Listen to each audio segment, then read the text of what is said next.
कितने देर से बैठे हैं? आधा घंटा लगा होगा। आधा घंटा। आधे घंटे में भीतर से चेतना में रह करके आपको क्या अनुभव हो रहा है?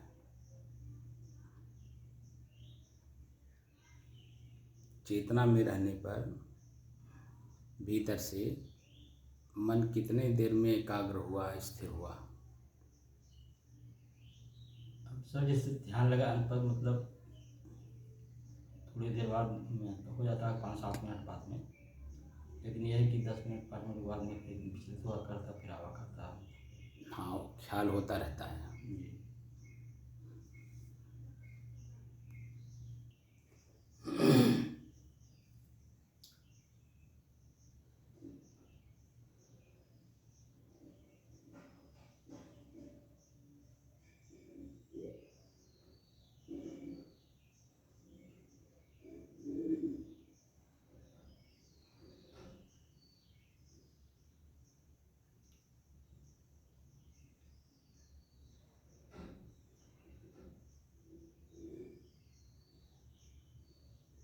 अपने ही चंचल मन को अपने ही बस में करके एकाग्रता, स्थिरता एवं स्वयं अपने आप में शांति का अनुभव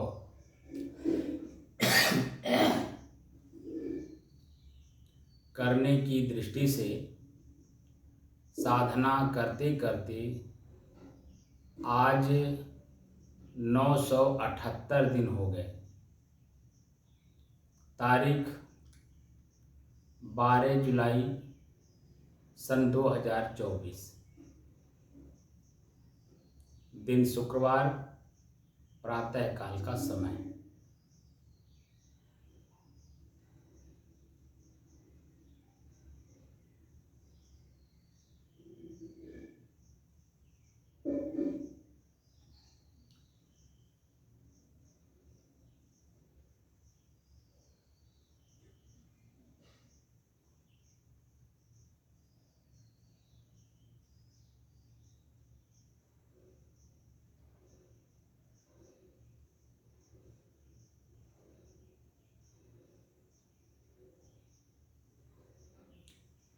स्थिरता का मतलब भी समझते हैं।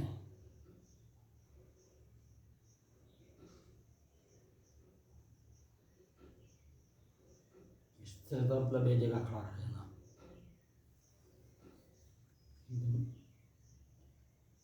एक जगह स्थिर हो जाना। वही स्थिरता, हिलना डुलना नहीं है वहाँ से।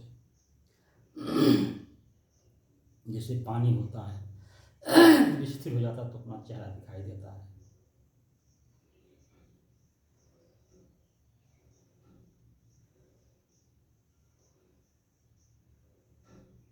बात तो आपने सही कहा, जो आप जानते हैं।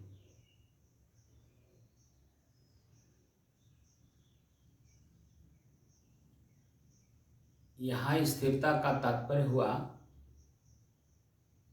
जैसे हम लोग 3 काम करने के लिए साधना कर रहे हैं। मन एकाग्र हो, स्थिर हो और शांत हो।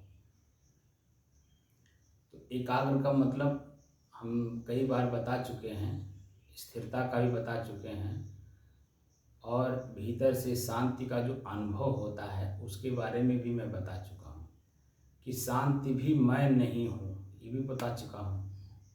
इसकी गहराई, ऊंचाई तक ले जाके मैं कैवल्य अवस्था तक पहुंचा दिया था। और कैवल्य अवस्था का तात्पर्य है कि केवल अकेलापन का एहसास करना,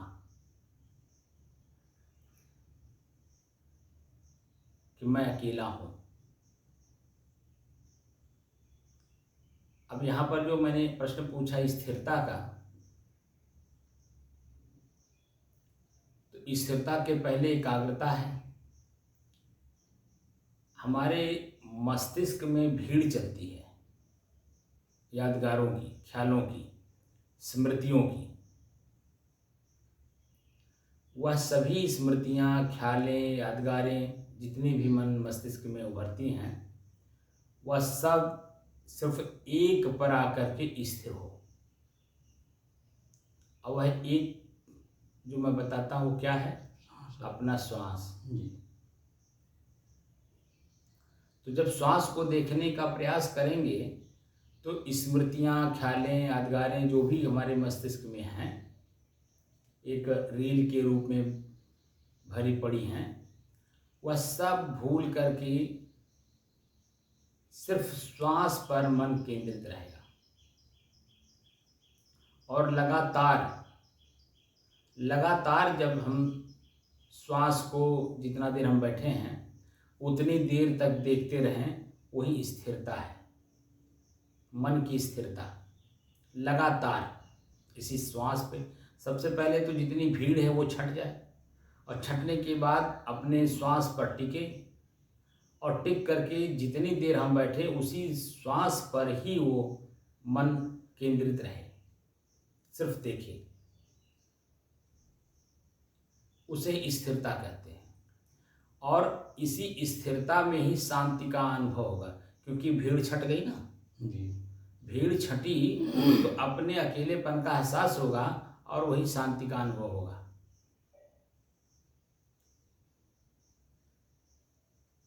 क्योंकि जब हम भीड़ में रहते हैं तो भीड़ में शरीर भी चंचल रहता है, इंद्रियां भी चंचल रहती हैं, और मन तो चंचल रहता ही है।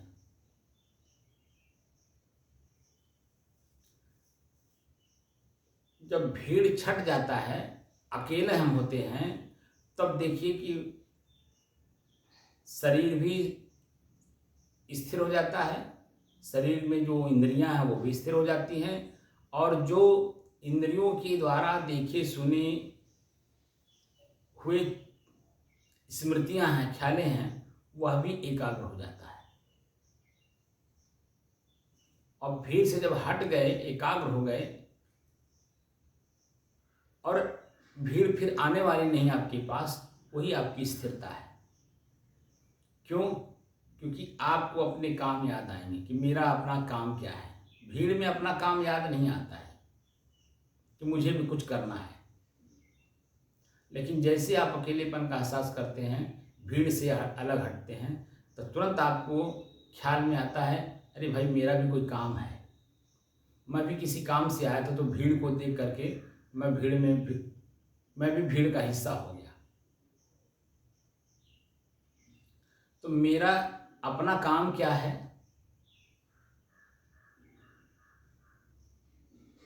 मानव जीवन का मुख्य उद्देश्य ही है मोक्ष प्राप्त करना। हम जिस वस्तु में, व्यक्ति में, स्थान में, धन में आकर्षित होकर के आसक्त हो गए हैं, उनसे अपने आप को मुक्त करना। मैं ही आसक्त हुआ हूं, मैं ही आकर्षित हुआ हूं, और अपने ही आकर्षण को और अपनी ही आसक्ति को मुझे देखकर, जानकर और समझकर अलग करना। क्योंकि वह व्यक्ति, स्थान, धन, जो कुछ भी मेरे अंदर में आसक्ति के रूप में है या आकर्षण के रूप में है,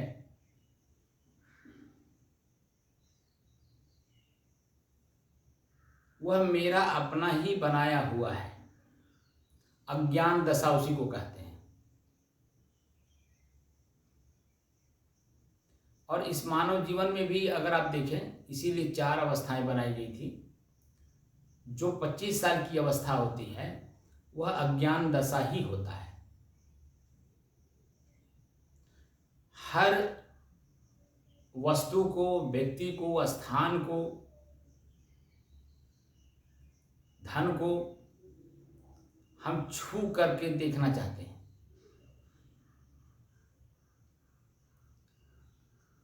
और मन में ललक भी रहती है और वो हमें आकर्षित भी करता है।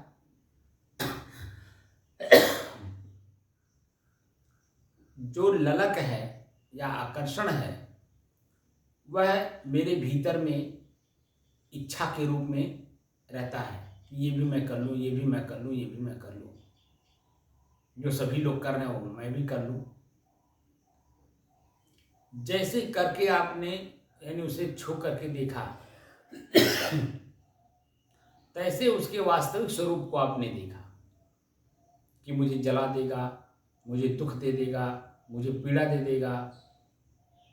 करने के बाद आत्मग्लानि होती है, अपने आप पे घृणा होता है, अपने आप पे पछतावा होता है, मैं क्यों कर दिया।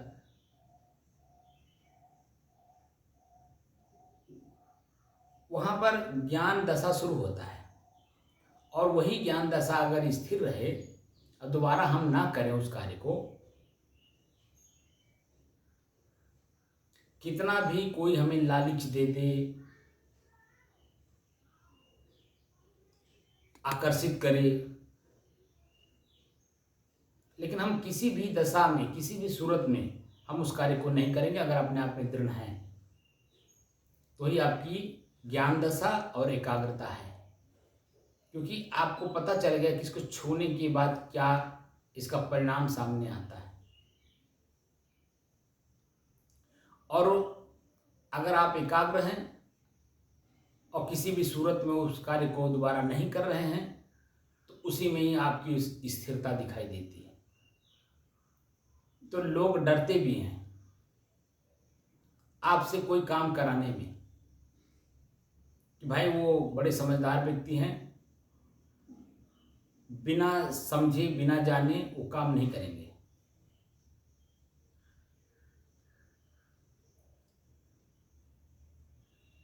लेकिन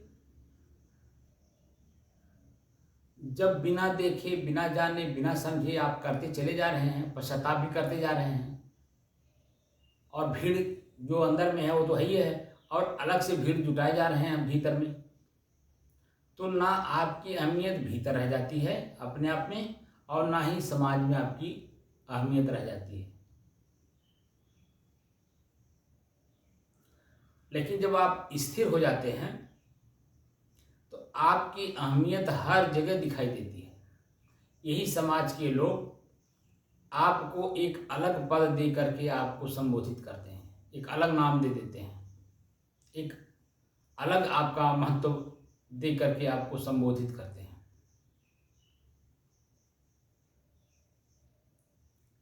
लेकिन अगर आप एकाग्र नहीं हैं, स्थिर नहीं हैं, तो जब व्यवहार में आपकी अहमियत नहीं है, तो भीतर में आपकी अपनी अहमियत कैसे होगी अपने आप में।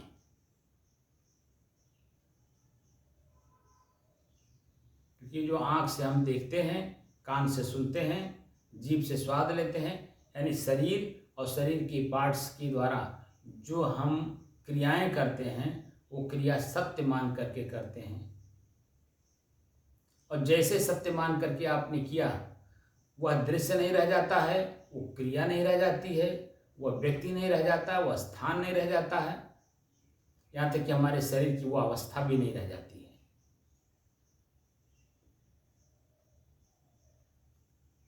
लेकिन उसका छाप,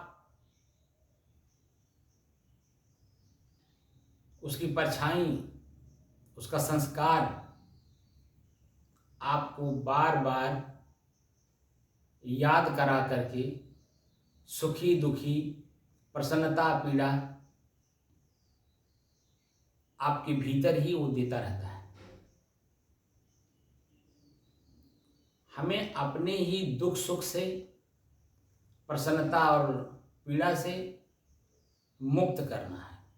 हमारी वो दशा है, ना हम प्रसन्न हैं ना हम दुखी हैं, दोनों के मध्य की जो स्थिति होती है वह मैं हूँ। दोनों को जानने वाला, दोनों को समझने वाला, दोनों का प्रयोग करने वाला,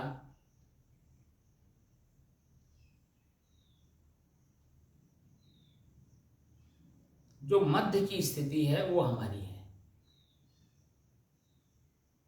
तो पहले तो हम मन की एकाग्रता, स्थिरता और शांति का अनुभव तब हम कर पाएंगे जब हम ये समझेंगे कि किस कारण से हम अशांत थे। कारण का निवारण होते ही मैं अपने आप में शांति महसूस कर रहा हूँ, हल्कापन महसूस कर रहा हूँ, अपने अकेलेपन का एहसास कर रहा हूँ, मस्तिष्क जो पहले यादगारों की भीड़ थी वह हल्का हो गया। आपको जब किसी काम को देख करके, जान करके, समझ करके व्यवहार में करते हैं, वह जब कार्य पूरा होता है, पूरा होने पे आपको क्या एहसास होता है, वही एहसास भीतर भी होता है अध्यात्म की दृष्टि से। हम काम करने क्या बैठे हैं? साधना की दृष्टि से, अपने ही मन को अपने ही बस में करने के लिए जी। तो मन बस में कैसे होगा? मन तो बस में नहीं होगा, इंद्रियों को बस में करना होगा, शरीर को बस में करना होगा, शरीर की क्रियाओं को अपने बस में करना होगा। जैसे मैं बार बार कहता हूँ ना, भगवान को पढ़िए ईश्वर के सहारे, तो भगवान को मैं क्या बताता हूँ? हमारा अपना ही शरीर तो भगवान है। जी जी। तो हम अपने शरीर को पढ़ ही नहीं पा रहे हैं। आंख देखता है, आप तटस्थ रहिए दृष्टा दृश्य के अभ्यास में, तो आंख क्या देख रहा है और देख करके मन को क्या भाव दे रहा है, जब तटस्थ भाव से आप देखते हैं तो तुरंत समझ में आ जाता है कि मेरी आंख हमें कुछ बता रही है। क्या बता रही है वो तुरंत समझ में आ जाता है। आंख को तुरंत हम ढक लेते हैं, यानी बंद कर लेते हैं। दृश्य में जो कुछ भी दिखाई देता है, जैसे ही आप आंख को ढकते हैं यानी बंद करते हैं, वैसे ही जो हम लोग उस दृश्य में जो कुछ भी मिलता है तुरंत वही रुक जाता है। आकर्षण, आसक्ति, खिंचाव, जो कुछ भी हमें दिखाई देता है ना, तुरंत जैसे ही ढकते हैं तैसे जो है वो तुरंत रुक जाता है, अपनी तरफ आकर्षित नहीं कर पाता है। लेकिन हम तटस्थ नहीं रह पाते, इसलिए आंख अपनी तरफ खींच ले जाता है अपने रूप में, हम उसके पीछे पीछे दौड़ने लगते हैं। वो जो दौड़ना है वही हमारी परेशानी है, वही हमारी पीड़ा है, क्योंकि चाहना बढ़ गई ना, चाहना बढ़ गई तो उसके पीछे पीछे जाना ही पड़ेगा। लेकिन जब आंख ढप लेंगे और तटस्थ भाव से देखेंगे तो मन में उत्पन्न होगा, यार ये मुझे खींचना चाहता है, मुझे परेशान करना चाहता है, मुझे अपने आप में मिला करके सिर्फ दुख देना चाहता है।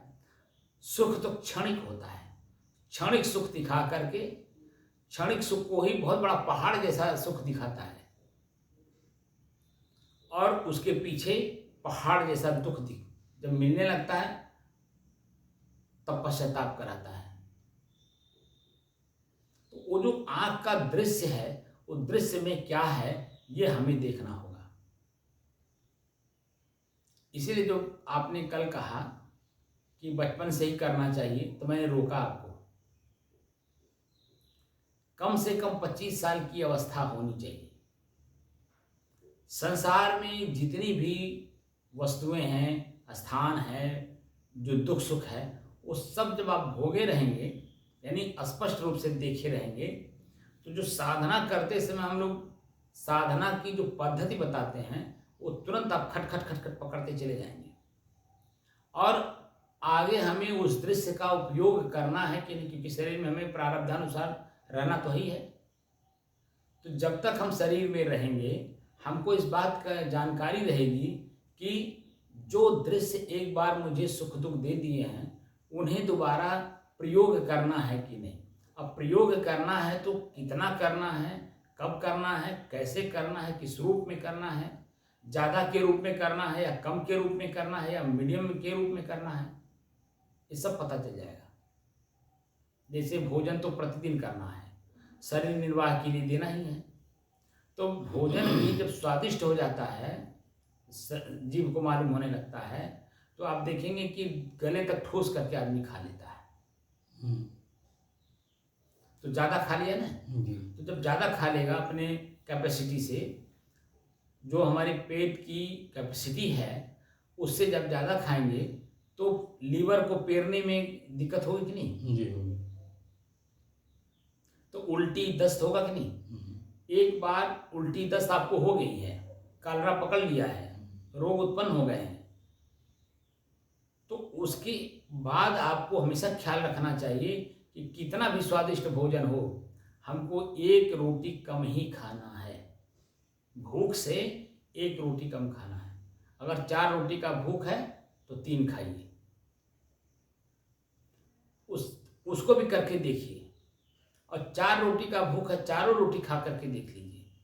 जब 1 दिन लगातार उसको प्रयोग कर लेंगे तो आपको एहसास हो जाएगा कि 3 रोटी खाने से मेरे शरीर में क्या स्टेमिना है, 4 रोटी पूरा खाने से मेरे शरीर में स्टेमिना क्या है, और 4 रोटी से एक्स्ट्रा 5 रोटी 6 रोटी खा लीजिए। जब तक स्वाद आपको लगे तब मेरे शरीर की स्टेमिना क्या कह रही है, ये तीनों स्थिति आपको पता चल जाएगा। और जब पता चल जाएगा तो 4 में ही रहना है कि 3 में रहना है या 5 या 6 रोटी में रहना है, वह आपको भौतिक रूप से स्थिरता के रूप में आपको दिखाई देगा। और क्योंकि आप प्रयोग कर रहे हैं कि 3 रोटी खाने से मेरे शरीर को स्टेमिना क्या है, क्योंकि मैं और मेरा शरीर ये 2 चीज़ों का ज्ञान हो रहा है। तो मेरा शरीर 3 रोटी खाने में क्या मुझे अनुभव करा रहा है, 4 रोटी खाने में हमारे शरीर में क्या स्टेमिना हमें महसूस हो रहा है, 5 या 6 रोटी खाने में मेरे शरीर की स्टेमिना क्या दिखाई दे रही है। 3 रोटी खाएंगे आपको आलस्य, निद्रा, जमुहाई, भारीपन ये नहीं लगेगा, नींद नहीं आएगी। 4 रोटी पूरे खा लेंगे, उसमें भी तत्काल में आपको 1 आध घंटे तक नींद तो नहीं आएगी, आलस्य, जमुहाई नहीं आएगी, लेकिन जैसे 1 घंटा बीतेगा तो शरीर थकान महसूस करेगी और रेस्ट मांगेगी। लेकिन जब आप 4 से ऊपर खा लेंगे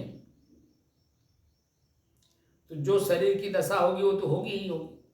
उसके बाद तुरंत जन्म आपके अंदर में जो स्टेमिना रहती है, हल्कापन रहता है, काम करने की जो क्षमता आपकी बनी रहती है, वो सब खत्म हो जाती है। सिर्फ नींद ही नींद आपको आएगी।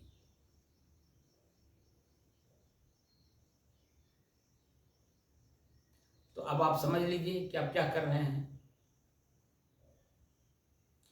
इसलिए हर जगह पे देखिए बुद्धिजीवी प्रयोग कर करके हमारे समाज में, हम लोगों के बीच में सब कुछ रखा हुआ है, या हमारे बुद्धिजीवियों ने रखा हुआ है हम लोगों को प्रयोग करने के लिए लिटरेचर के रूप में।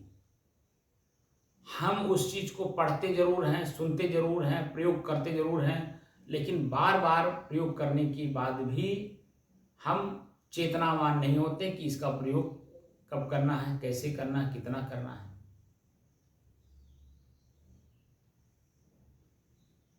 बस चंचलता में प्रयोग किए जाते हैं। इसीलिए शारीरिक दुख, मानसिक दुख, सामाजिक दुख, पारिवारिक दुख सब दिखाई देता है।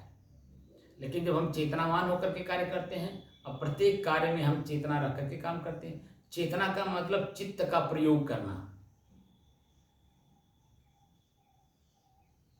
चित्त का मतलब होता है शास्त्र, शास्त्र का मतलब होता है 6 अस्त्र। ये सब मैं बातें बता चुका हूँ, बता दिए हैं। और 6 अस्त्र क्या है, क्या, क्यों, कैसे, कब, कहाँ और कौन। जो 6 प्रश्नवाचक चिन्ह हैं या इससे और भी ज्यादा जो प्रश्नवाचक चिन्ह हैं, उन सभी प्रश्नवाचक चिन्हों को प्रयोग करिए कि मैं भोजन कर रहा हूँ।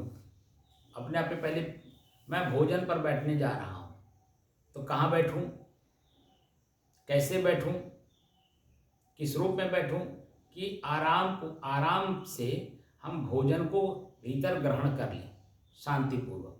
तो पहले तो यही प्रश्न करिए कि मैं कैसे बैठूं, कहाँ बैठूं, किस रूप में बैठूं। भोजन मैं करने जा रहा हूं तो किसके यहाँ, अपने घर कर रहा हूं या किसी रिश्तेदार के यहाँ कर रहा हूं या मित्र के घर कर रहा हूं, रेस्टोरेंट में कर रहा हूं, होटल में कर रहा हूं, कहाँ कर रहा हूं, इस बात का भी ध्यान रखें। वर्तमान की भोजन में मुझे क्या लेना है जो मेरे शरीर को शुद्ध बनाए। तो उसमें आप देखेंगे कि शुद्ध शाकाहारी भोजन जब करेंगे तो शरीर एकदम प्रफुल्लित, प्रसन्नचित, आनंदित रहता है। मन में किसी प्रकार का अलग से कोई विचार नहीं बदलते हैं, कोई हिंसा का भाव नहीं आता है। लेकिन जब आप शाकाहारी भोजन से इतर जा करके मांसाहारी भोजन करेंगे तो स्वाद तो जीभ को लगेगा, क्योंकि बनाया ही उसने ऐसा है। लेकिन उसका परिणाम क्या होगा? चील गीद कौवा बनना पड़ेगा, मांसाहारी जीव बनना पड़ेगा। उसका परिणाम आपको देना पड़ेगा। आप दूसरे के मांस को नोच नोच के खा रहे हैं तो आपके शरीर का भी मांस कोई ना कोई नोच नोच के खाएगा। इसके बहुत सारे उदाहरण समाज में हमारे बुद्धिजीवियों ने दे रखा है। इसीलिए जो एकाग्रता है, स्थिरता है, हमारे अपने आप में हर काम को करने की क्षमता देता है। हम रुक करके, देख करके, समझ करके, जान करके तब हम जब कार्य को करते हैं तो मन में पश्चातावा नहीं होता है। और जो कार्य एक बार बिगड़ चुके हैं उसमें सुधार करने का मौका मिलता है। अब वह सब होता है अपने ही स्थिरता के कारण। हम एक जगह स्थिर हैं। हम कौन हैं पहले तो यही जान लीजिए। जैसे मैं साधु हूँ तो मेरा काम है विद्यार्थी की तरह आध्यात्मिक चीज़ों को पकड़ना, देखना, जानना, समझना, प्रयोग करना और फिर प्रयोग करने के बाद उससे अपने आप को एकदम सेफ, सुरक्षित अलग कर लेना।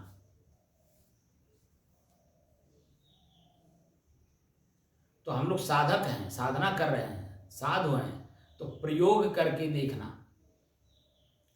प्रयोग जब किया जाता है तो प्रयोग करते समय जो प्रयोग करता है साधनों का उसे ही वैज्ञानिक कहते हैं। विज्ञान और ज्ञान कहीं अलग नहीं है, दोनों। धर्मशास्त्र हमारे वैज्ञानिक लोगों ने ही लिखा है। और ये जो बाहर भौतिक जीवन का जो शोध कर रहे हैं वो भी शोध करने वाले हमारे ऋषि ही हैं।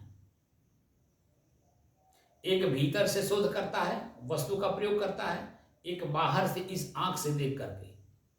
क्योंकि हमारे पास 4 आंख है, 2 बाहर के और 2 भीतर के, विचार और विवेक, भीतर के और बाहर के, ये 2। तो हम कोई भी काम जब भीतर से करते हैं वो आध्यात्मिक माने जाते हैं, और जब बाहर का प्रयोग करते हैं तो बाहरी वैज्ञानिक माने जाते हैं, व्यवहारिक माने जाते हैं। लेकिन प्रयोग करने वाला कौन है? मनुष्य ही तो है जी। कि कहीं अलग से कोई आया है? नहीं, सब मनुष्य की है। तो बाहर आवश्यकता जैसी हुई, आवश्यकता आविष्कार की जननी है, तो वो आविष्कार कौन करता है? शुद्ध जीव करता है, जो आध्यात्मिक होता है। आप किसी भी बाहरी शोधकर्ताओं को आप देखिए, जो आजकल टेक्नोलॉजी है, इन टेक्नोलॉजी को प्रयोग करने वाले जो हमारे साइंटिस्ट हैं तो आदमी ही। आप उनको देखेंगे कि अगर 100 वैज्ञानिक हैं तो कम से कम 90-95 लोग आपको बीड़ी पीते हुए नहीं मिलेंगे, सिगरेट पीते हुए नहीं मिलेंगे, वाइन पीते हुए नहीं मिलेंगे,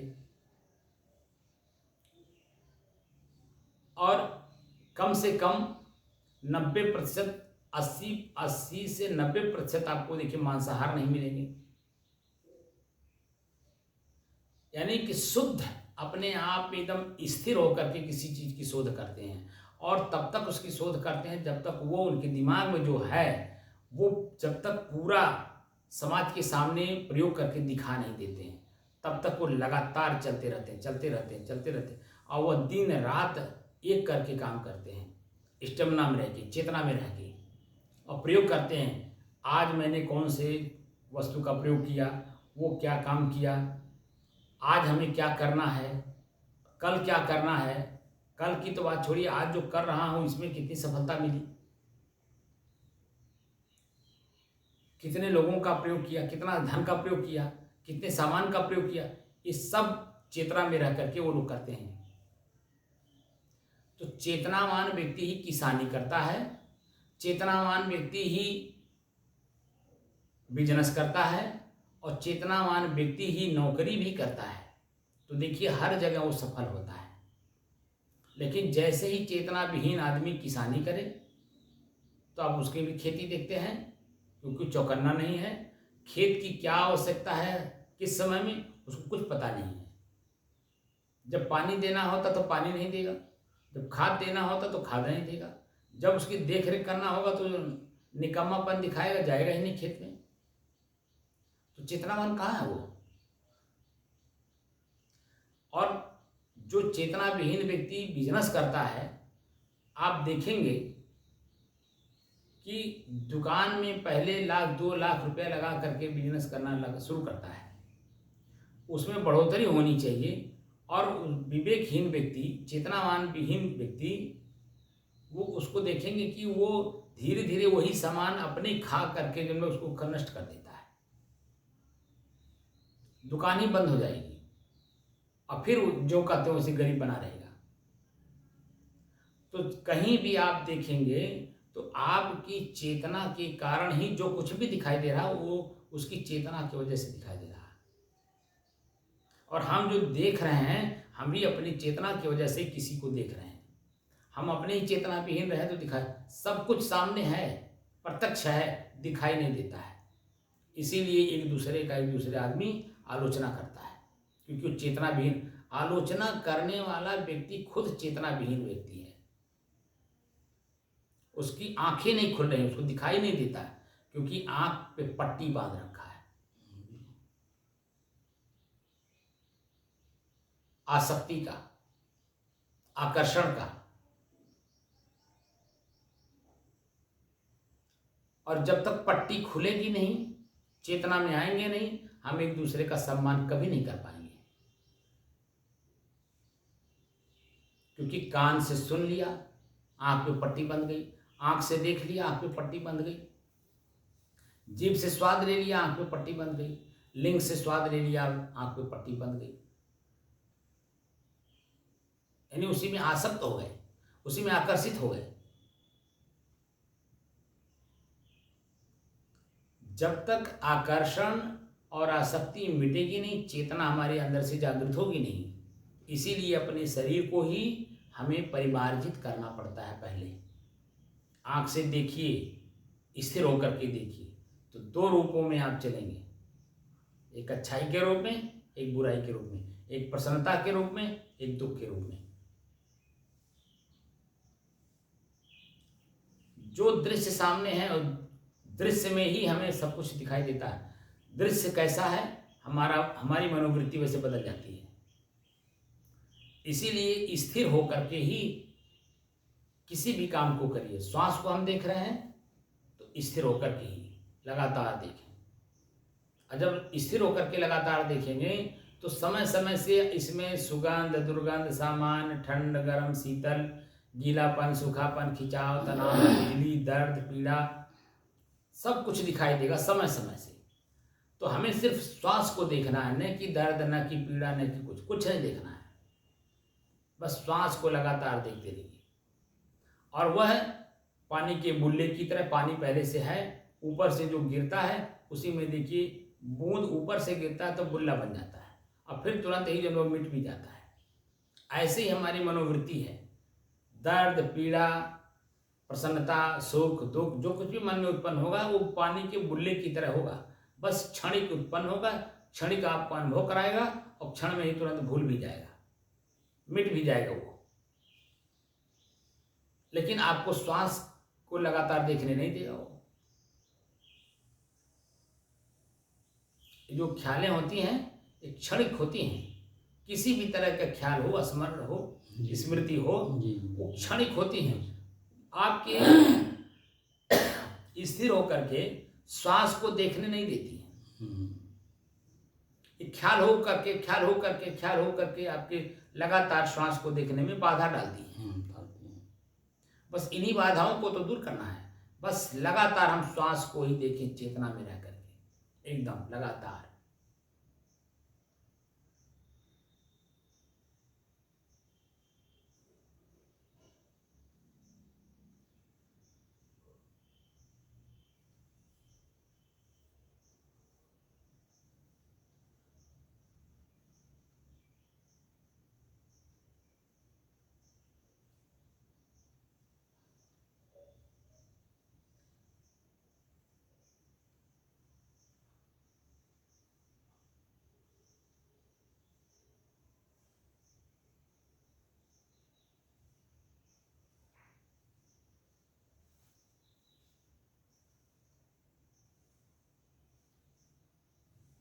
जब हम श्वास को लगातार देखेंगे तो हमारे अंदर में आलस भी आ रही है, जमुहाई भी आ रही है, मस्तिष्क में भारीपन भी लग रहा है, ये भी सामने पहले ही व्यवधान ही लोग डालेंगे। डालते हैं जी।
देख रहे होंगे, हम चेतना में रह करके अपने श्वास को देख रहे हैं, तो बहुत सारी स्मृतियाँ देखिए एकदम बिल्कुल ख्याल नहीं हो रही हैं, और श्वास पर लगातार आपकी चेतना बनी हुई है, और सर नीचे नहीं हो रहा है, आलस निद्रा जमुआई नहीं आ रही है, दबाव नहीं मालूम हो रहा है, भारीपन नहीं मालूम हो रहा है, बल्कि चेतना रह करके हम अपने श्वास को लगातार देख रहे हैं, है ना जी। तो जब चेतना में रह करके हम लगातार देखते हैं और मन में भाव है कि मैं देखने का काम कर रहा हूँ, तो आलस निद्रा जमुआई भारीपन ये सब नहीं आएगा, और स्मृतियाँ भी कम आएंगी इक्का दुक्का, 10 मिनट बाद, 5 मिनट बाद, 2 मिनट बाद, 1 मिनट बाद, इस तरह से आएंगे, ऐसे आती हैं। हाँ, तो धीरे धीरे उसमें रुकावट आएगा, स्मृतियाँ ख्यालें कम होंगी। तो इसी का अभ्यास लगातार हमें करना है, और इसी में स्थिरता जब तक नहीं दिखाई देगा तब तक आगे की प्रक्रिया नहीं मालूम होगी, क्योंकि जो प्रक्रिया हम बताएंगे वो प्रक्रिया हम बता चुके हैं, बस खाली एक बार ख्याल कराना है ना जी। तो इसलिए लगातार अपने श्वास को देखना है, और श्वास में ही चेतना रख करके देखना, ताकि हमारी स्टेमिना बनी रहे, चेतना बनी रहे, और तर्क में हमेशा रहे कि हम वर्तमान में क्या देख रहे हैं, वर्तमान में क्या देख रहे हैं, वर्तमान में क्या देख रहे हैं, या कि ख्याल आई तो क्यों आई, क्या इसके ख्याल आने का यही समय था, इस तरह से बिल्कुल एकदम शांत भाव से, तब आपकी चेतना, स्टेमिना, शरीर सब कुछ अलग अलग मालूम होगा।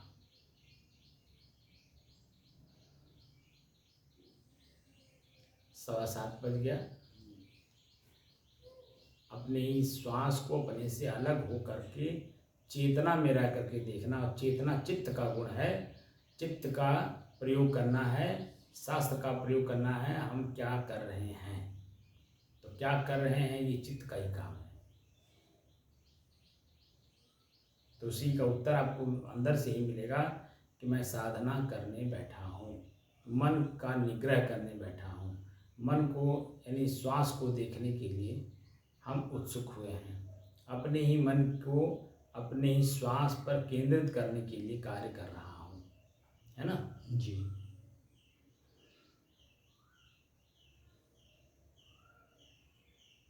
साहिब बंद कर दीजिए। बात समझ में आई? जी। स्टेमिना में रह करके श्वास को देखेंगे। स्टेमिना का मतलब चित्त का मतलब क्या, क्यों, कैसे, है ना। तब आपकी मनोदशा इधर उधर नहीं जाएगी, एकदम शांत रहेगी, और अपने लगातार उसी को देखने में कामयाब हो जाएगी। सही।